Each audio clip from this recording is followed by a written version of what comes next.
HECP में हम NCDs पढ़ रहे थे। हमने क्या पढ़ा था? फर्स्ट हाइपरटेंशन पढ़ा, नेक्स्ट डायबिटीज़ पढ़ा, थर्ड है हमारा कार्डियोवैस्कुलर डिजीज़। कार्डियो मतलब हार्ट, वैस्कुलर मतलब वेसल्स, डिजीज़ मतलब बीमारी।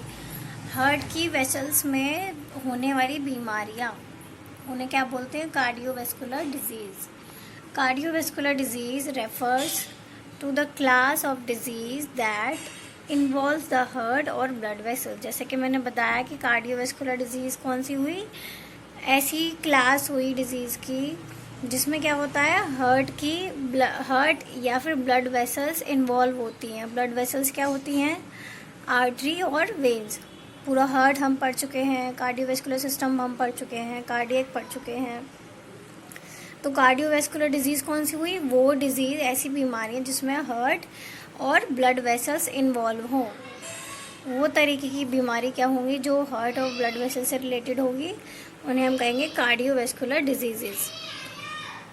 While the term technically refers to those related to atherosclerosis यानी आर्टीरियल डिजीज़।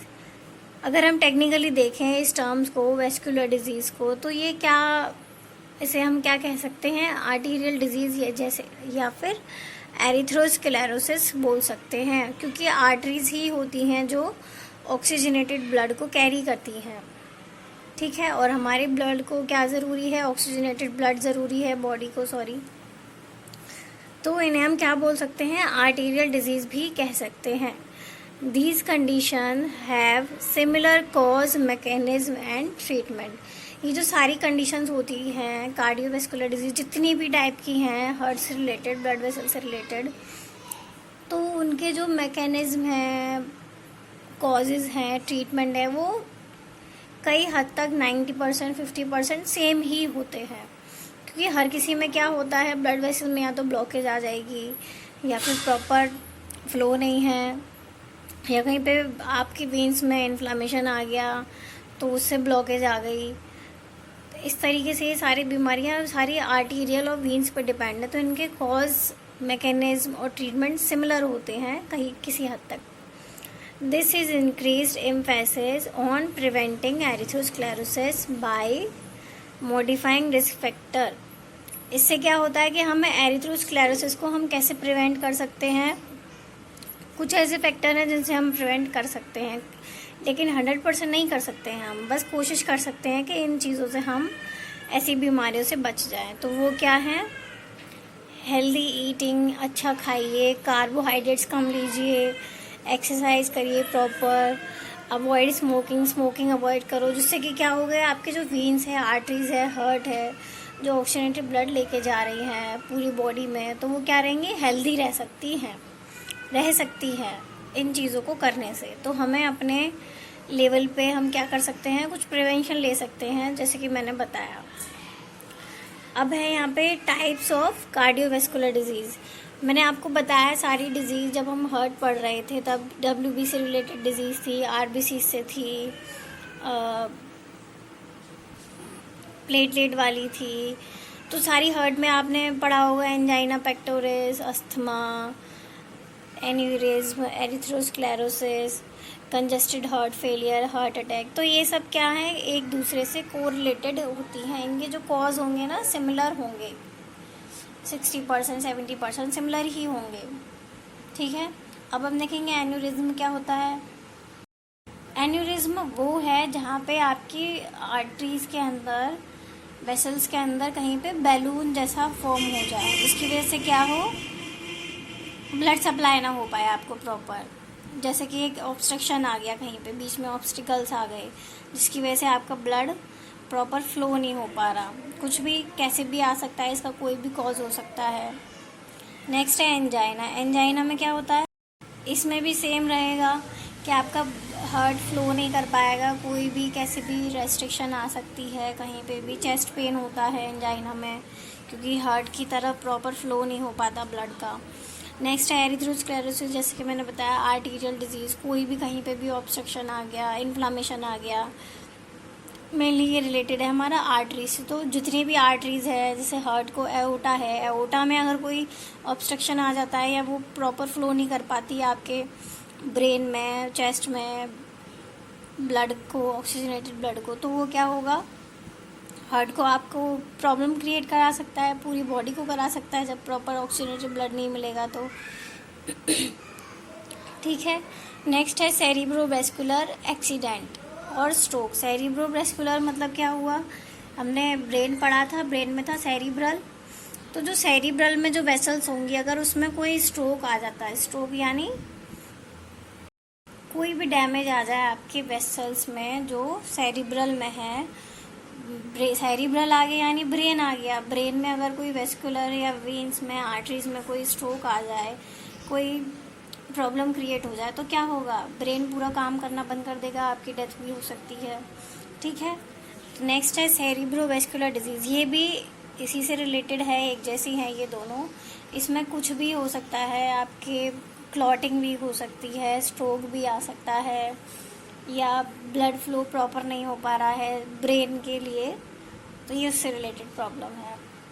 नेक्स्ट है congested heart failure. Congested heart failure में क्या होता है, प्रॉपर आपका हार्ट जो है पंप नहीं कर पाता ब्लड को, कहाँ पे, जैसे वेंट्रिकल में ब्लड है तो वो ऊपर की तरफ पंप नहीं कर पाएगा, जहाँ से एओर्टा से आपका ऑक्सीजनेटेड ब्लड जा रहा है, पूरी बॉडी को सप्लाई हो रहा है।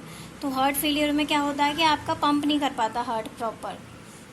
नेक्स्ट है coronary artery disease. Coronary artery में क्या आ जाएगा, एओर्टा आ जाएगा मेन आपका। कोरोनरी मतलब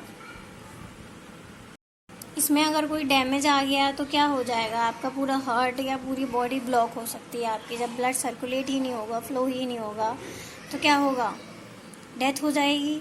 नेक्स्ट है आपकी हार्ट अटैक। हार्ट अटैक क्यों आता है, मैंने बताया था मायोकार्डियल मसल्स होती हैं कार्डियक के ऊपर जो पूरा कार्डियक कवर करती हैं, अगर उनको प्रॉपर ब्लड सप्लाई ना मिले तो वो क्या होगी, कॉन्ट्रैक्ट नहीं कर पाएगी मसल, और कॉन्ट्रैक्ट नहीं करेगी तो हार्ट पंप नहीं कर पाएगा। तो हार्ट अटैक में क्या होगा कि कोई भी वेसल्स में जो हार्ट मसल्स को ब्लड ट्रांसफ़र कर रही हैं उसमें अगर डैमेज हो गया तो क्या हो जाएगा, हार्ट अटैक हो जाएगा। ठीक है। तो ये थे हमारे कोरोनरी आर्टरी कार्डियोवैस्कुलर डिजीज़ कुछ। अब हम इनके नेक्स्ट देखेंगे प्रिवेंशन। देखेंगे prevention are more effective when they remove and prevent cause. Prevention हमारी कब इफेक्टिव होगी, प्रिवेंशन क्या होती है, रोकथाम होती है, वो कब इफेक्टिव होगी, जब हमें कोई कॉज पता होगा और हम उस कॉज को रोक पाएँ। सम फैक्टर्स जैसे age, gender, family history can not be modified. जैसे एज है, जेनेटिक है, अगर किसी को बीमारी, या फैमिली हिस्ट्री है उसकी जो भी है, जेंडर वाइज है, जैसे मेल्स में ज़्यादा हार्ट की प्रॉब्लम होती है दैन फीमेल, तो वो हम मॉडिफाई नहीं कर सकते, वो तो जैसा है वैसे ही रह सकता है। बस हम उसको क्या कर सकते हैं, प्रिवेंट कर सकते हैं। कैसे, अगर हमें कॉज पता है तो उसके अकॉर्डिंग हम अपनी लाइफस्टाइल चेंज कर ले, डाइट चेंज कर ले, जिससे कि हमें चांसेस कम हो जाए। Smoking cessation is one of the most effective and easily modifiable change. तो ये जो स्मोकिंग है, स्मोकिंग से क्या होता है, आपके जो लंग्स हैं उनमें क्या होता है, ऑक्सीजनेशन का क्या कम हो जाता है। ऑक्सीजनेशन जो सेल्स होती हैं जो ऑक्सीजन कैरी करती हैं, एल्वियोलाई वगैरह, तो वो क्या होगा, प्रॉपर ऑक्सीजनेट नहीं कर पाएगा हमारे ब्लड को जो हार्ट से लंग्स की तरफ जा रहा है प्यूरीफाई होने के लिए। तो जब हम स्मोकिंग करते हैं तो वो डायरेक्टली हमारे लंग्स में जाती है, तो वहाँ पे क्या हो रहा है, ऑक्सीजनेशन हो रहा है ब्लड का, तो वो प्रॉपर नहीं हो पाएगा तो क्या होगा, हार्ट को ऑक्सीजनेटेड ब्लड नहीं मिलेगा। तो हमें स्मोकिंग अवॉइड करनी चाहिए। Avoid high fat diet. अगर हाई फैट है, ओबेसिटी है, तो उसके कारण भी हमें क्या हो सकती है, बहुत सारी बीमारी हो सकती हैं। ज़रूरी नहीं है कि कार्डियोवैस्कुलर डिजीज़ ही हो, अदर कोई भी बीमारी हो सकती है, अस्थमा हो सकता है। तो हेल्दी रहने के लिए हमें क्या करना है, हाई फैटी डाइट यानी जो हाई कोलेस्ट्रॉल है, कार्ब्स है, वो कम लिए जाए। मेंटेन कर अपनी diet according to your weight और according to your physical health. Exercise to improve cholesterol level. Exercise करो, अगर ज़्यादा हैवी डाइट ले रहे हो तो उसके अकॉर्डिंग आप एक्सरसाइज भी करो, ताकि क्या हो, जो कोलेस्ट्रॉल है, जो कार्ब्स हैं आपकी बॉडी में, जो उसका लेवल है वो मेंटेन रहे। वो ज़्यादा होगा तो क्या होगा, आपके कहीं पे भी वेसल्स में ब्लॉकेज आ सकती है या डैमेज भी हो सकती हैं वेसल्स आपकी।